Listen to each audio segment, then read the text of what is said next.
Hello people, Deepan മൂവീസിലേക്ക് എല്ലാവർക്കും എൻ്റെ ഹൃദയം നിറഞ്ഞ സ്വാഗതം. റിവ്യൂയിലേക്ക് പോകാം. 2025 ജൂൺ 20 ഡാനി ബോയ്ലർ സംവിധാനം ചെയ്ത് തിയേറ്റർ വഴി പുറത്തിറങ്ങിയ ഒരു സോംബി ചിത്രമാണ് ഞാൻ നിങ്ങളിവിടെ പരിചയപ്പെടുത്താൻ പോകുന്നത്. സിനിമയുടെ പേരാണ് 28 Years Later. സിനിമ കണ്ട എൻ്റെ വ്യക്തിപരമായിട്ടുള്ള അഭിപ്രായങ്ങൾ ഞാൻ പങ്കുവയ്ക്കുകയാണ്. സിനിമയുടെ കഥ തുടങ്ങുന്നത് വെച്ചാൽ ഒരു വലിയൊരു ആക്രമണം തുടങ്ങുകയാണ്. അവരവരുടെ മാതാപിതാക്കൾ മക്കളെ എല്ലാവരെയും സംരക്ഷിക്കുകയാണ്. ജിമ്മി എന്ന കഥാപാത്രത്തിലൂടെയാണ് തുടങ്ങുന്നത്. ജിമ്മിയുടെ കഥാപാത്രം ഒരു സാധാരണ ഒരു ചൈൽഡായിരുന്നു. അവരുടെ അച്ഛനും അമ്മയും ത്യാഗം ചെയ്യുകയാണ്. ഒരുപാട് സോംബീസ് വന്ന് അവരെ അങ്ങ് കടിക്കുകയാണ്. ആ സോംബീസായിട്ട് മാറുകയാണ് ആദ്യത്തെ സീൻ എന്ന് പറയുന്നത്. അവിടെ നിന്ന് ജിമ്മി എസ്കേപ്പ് ചെയ്യുകയാണ്. പിന്നെ 28 വർഷങ്ങൾക്ക് ശേഷമാണ് ആ യൂറോപ്യൻ നഗരമെല്ലാം കാണിക്കുന്നത്. യൂറോപ്പ് ഫുള്ളും ഈ വൈറസ് ഇൻഫെക്റ്റഡായി ക്വാറൻറ്റൈനിലിരിക്കേണ്ട കുറേ പേരുണ്ട്. അത് കുറേ പേരൊക്കെ ഐലൻഡിലോട്ട് താമസം മാറിയിട്ടുണ്ടായിരുന്നു. അവിടെ ഫുള്ളും ഒരു സോംബീസിൻ്റെ കിങ്ഡം തന്നെ പറയേണ്ടിയിരിക്കുന്നു. അവിടെ ഒരു ആൽഫ മെയിൽ സോംബി എന്നൊക്കെ പറയുന്ന സംഭവങ്ങളെല്ലാം ഉണ്ട്. അതൊക്കെ ഞാൻ പറയാം. അപ്പം 28 വർഷങ്ങൾക്ക് ശേഷം ആ ഐലൻഡിലുള്ളവർ ഈ സോംബീസിനെ കൊല്ലാൻ വേണ്ടി അവരുടെ മക്കളെയും വരും തലമുറ എല്ലാവരെയും യുദ്ധം ചെയ്യാൻ അഭ്യസിക്കുകയാണ്. ഒരു സോംബി അറ്റാക്ക് ഉണ്ടായി എങ്ങനെ സർവൈവ് ചെയ്യാൻ പഠിപ്പിക്കുകയാണ്. അതിൽ ഒരു കുട്ടിയാണ് സ്പൈക്കും അദ്ദേഹത്തിൻ്റെ അച്ഛനും മോനും കൂടെ ചേർന്ന് ഈ ഐലൻഡ് കടന്നതിന് ശേഷം അവിടെ ഒരു സോംബിയെ കൊല്ലുന്ന ട്രെയിനിങ്ങിന് വേണ്ടി അവരെ പോവുകയാണ്.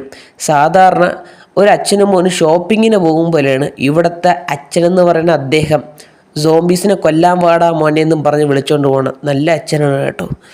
അങ്ങനെ അവർ തമ്മിൽ നല്ല ജേണി ആയിട്ട് യാത്രയൊക്കെ ചെയ്ത് കിട്ടിലിട്ട് വന്നപ്പോൾ സോംബീസിൻ്റെ എണ്ണം അങ്ങ് കൂടി. ആൽഫ മെയിൽ എന്ന് പറയുന്ന ഒരു സോംബി ഇവരെ അങ്ങ് ആക്രമിക്കാൻ ശ്രമിക്കുകയാണ്. തിരിച്ച് അതിനു മുമ്പേ വീട്ടിലെത്തിയില്ലെങ്കിൽ എല്ലാവരെയും കഥ കഴിക്കുമെന്ന് മനസ്സിലായി. ആ സോംബി എന്ന് വെച്ചാൽ പവർഫുള്ളാണ്. അവിടെയുള്ള രാജാവ് എന്ന് തന്നെ പറയേണ്ടിയിരിക്കുന്നു ആ സോംബീസിൻ്റെ. അങ്ങനെ ഇവർ തിരിഞ്ഞു പിടിച്ച് വീട്ടിലേക്ക് എത്തിയെങ്കിൽ പോലും ഇവരുടെ അമ്മയ്ക്കൊരു അസുഖമുണ്ട്. ഒരു ഭ്രാന്ത് പോലെയാണ് അവരുടെ അമ്മ ചില കാര്യങ്ങൾ പെരുമാറുന്നത്. അപ്പം ആ അസുഖം ചികിത്സിക്കാൻ വേണ്ടി അവിടെ തിരിച്ച് ആ സോംബീസ് താമസിക്കുന്ന സ്ഥലത്ത് ഒരു ഡോക്ടർ ഉണ്ടായിരുന്നു. ആ ഡോക്ടറിനെ ഇവർക്ക് കാണാനും പോകണം. ഇവരെ തിരിച്ച് സംരക്ഷകമായിട്ടും സർവൈവ് ചെയ്ത് ആ സോംബീസിൻ്റെ കയ്യിൽ നിന്ന് എത്തുകയും വേണം.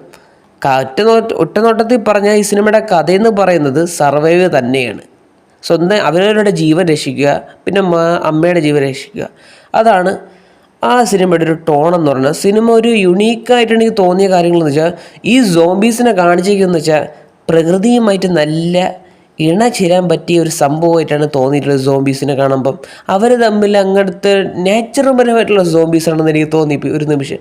കാരണം ഒരു പൂന്തോട്ടത്തിലൂടെ 2 പേരെ ഇങ്ങനെ ആക്രമിച്ച് കൊല്ലാൻ വരുമ്പോൾ ഒരു ചെറിയൊരു പുഞ്ചിരിയോടെയാണ് ഞാൻ സിനിമ ഇരുന്ന് കണ്ടത്. പക്ഷേ സോംബീസിൻ്റെ അറ്റാക്ക് കിടിലങ്ങ് തന്നെങ്കിൽ ആവശ്യത്തിന് മാത്രം സോംബീസ് ഉള്ളൂ. നല്ല ടറൈൻ മോഡലായിട്ടല്ല ചെയ്തിരിക്കുന്നത്. ആവശ്യത്തിന് സോംബീസ് ഉണ്ട്, കഥയുണ്ട്, എല്ലാം കൂടെ കൊണ്ട് അത്യാവശ്യം ഒരു ഓക്കെ ഫീലിംഗ് തന്ന ഒരു ജസ്റ്റ് വൺ ടൈമിൽ വാച്ചായിട്ടുള്ള മൂവിയാണ് 28 Years Later എന്നുള്ള സിനിമ. ഇതിൻ്റെ 2 ഭാഗങ്ങൾ മുമ്പ് ഇറങ്ങിയിട്ടുണ്ടായിരുന്നു. അത് നിങ്ങൾ കണ്ടു നോക്കുക.